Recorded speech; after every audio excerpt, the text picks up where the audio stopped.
By training, of course, I'm on basically physical chemistry and its application, so it's engineering. But polymer is the thing we learn also. So now my focus is not just synthetic polymers, but focus on natural polymers. I actually work better in textile industry. But when I came here, of course, we are the bioeconomy focused areas. So what I try to do is twist my interest and expertise a little bit to work on the bio-based polymers, which actually is great for textile industry. Because textile, if you look at history, textile starts from agriculture. Then because of the petroleum, we try to move away from agricultural products like cotton, linen, and other things, because it's cheaper and more durable in terms of the petrol products. But now there's a trend that it will come back to agriculture for many reasons. One of the main reasons is we found that these petrol-based products are not degradable. So they tend to be very small particles, nanometer size and micrometer size, and we can find them in human blood and organs. And they are not degradable, so we don't even know what kind of impact they will have to our health. But agriculture-based polymers for textiles is different because they are degradable, and those are the materials our body can accept happily, like starch, cellulose, proteins. Our body is made of those things, so it's not foreign to our body, and it's not going to be toxic. So that's why working this area is even more interesting. But I'm in this area for, number one, is try to add values to agriculture products. So that was the initial point for me to pay attention to that.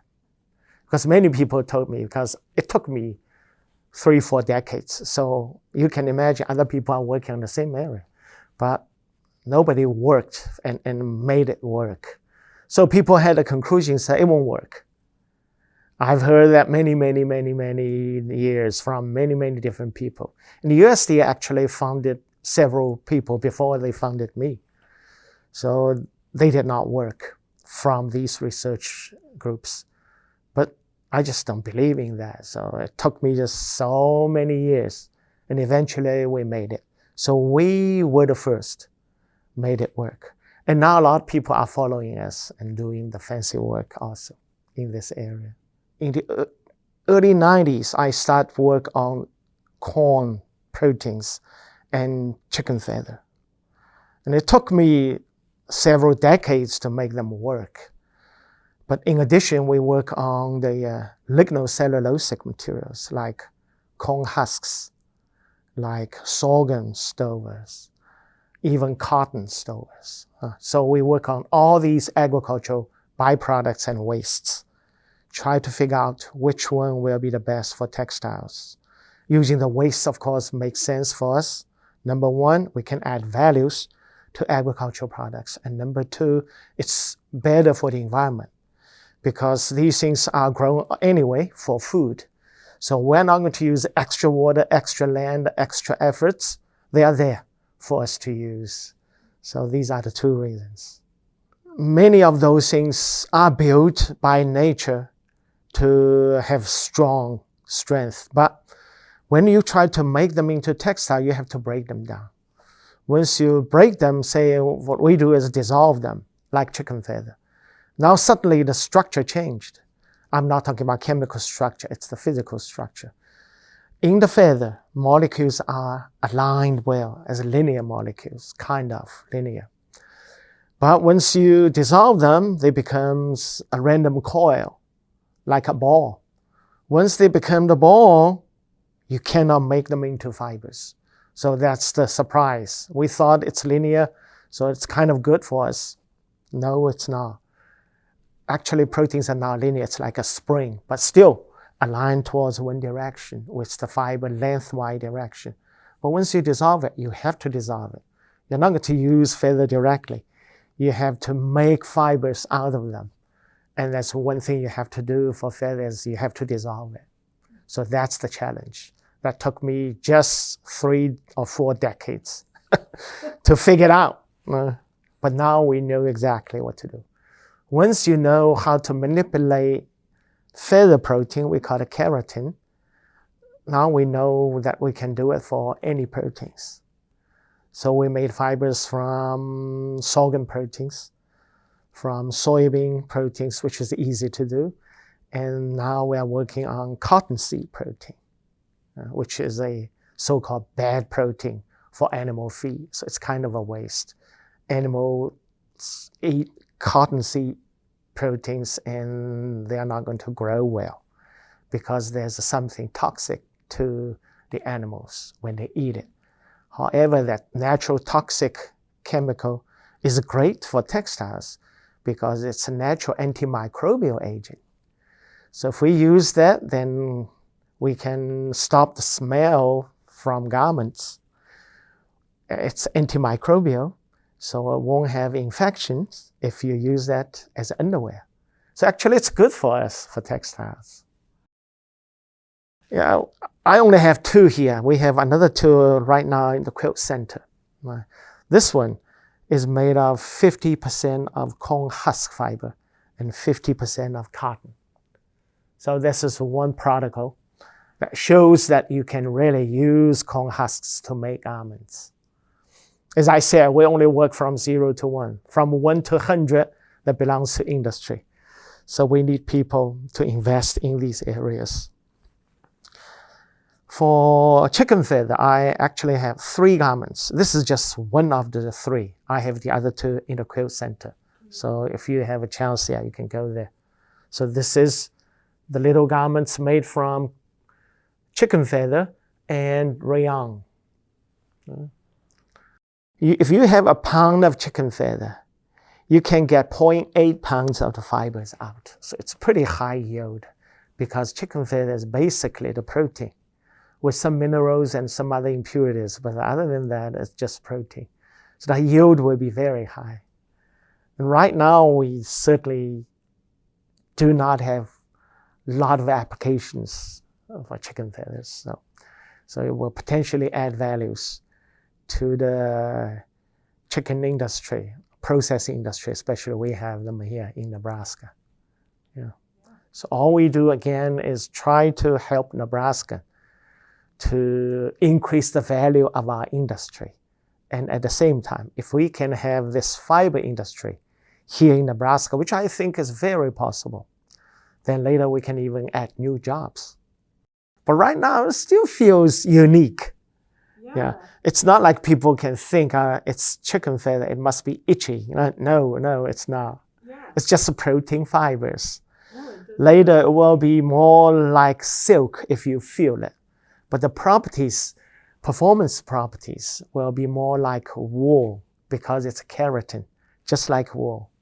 Wool is made of keratin and chicken feather is also. But feels like silk because it's a filament. Wool is we call it short fiber, we call it staple fiber. That's wool. But what we can make is we can make long fiber like silk.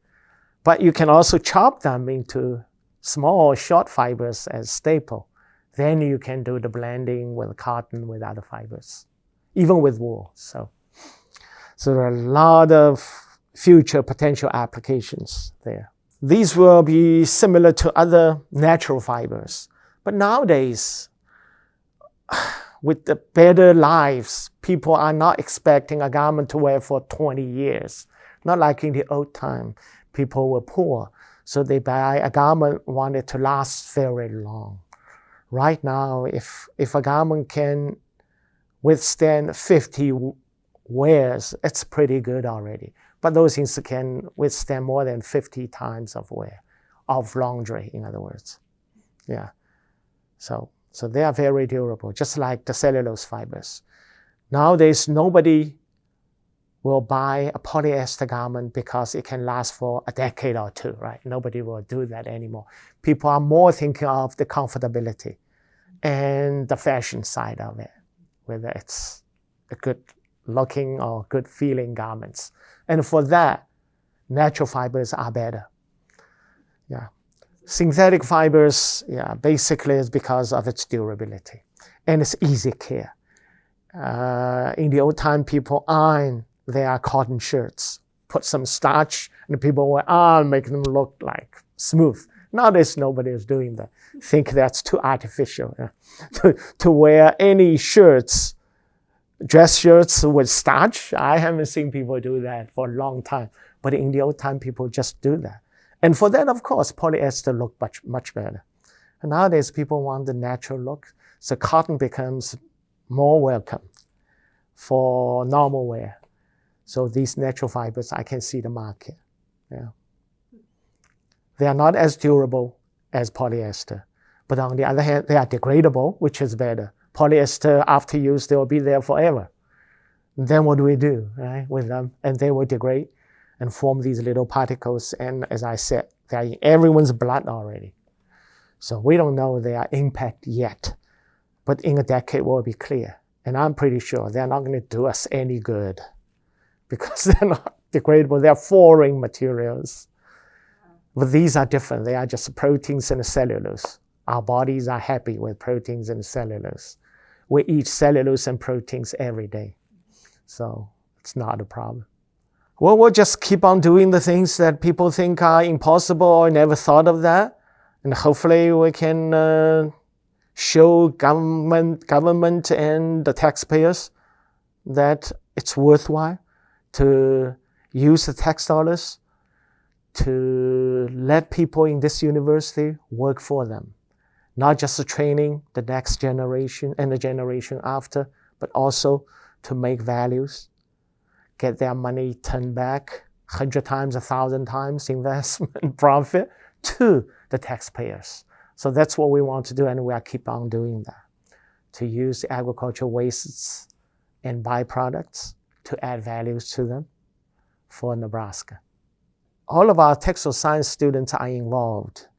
They are co-authors of our publications. And graduate students, some of them are co-inventors with me. But all the undergraduate students are involved one way or the other in this kind of research. And we're also working on textile recycling. And many of our students are in that with us too. When our students get trained here and went out and get good paid jobs they love and they can contribute, that's what as a professor most proud of. In addition to that, of course, is those things we do from 0 to 1. We demonstrate these are good and hope somebody can pick them up and create jobs here in Nebraska and add values to our agricultural products. But number one certainly is our students.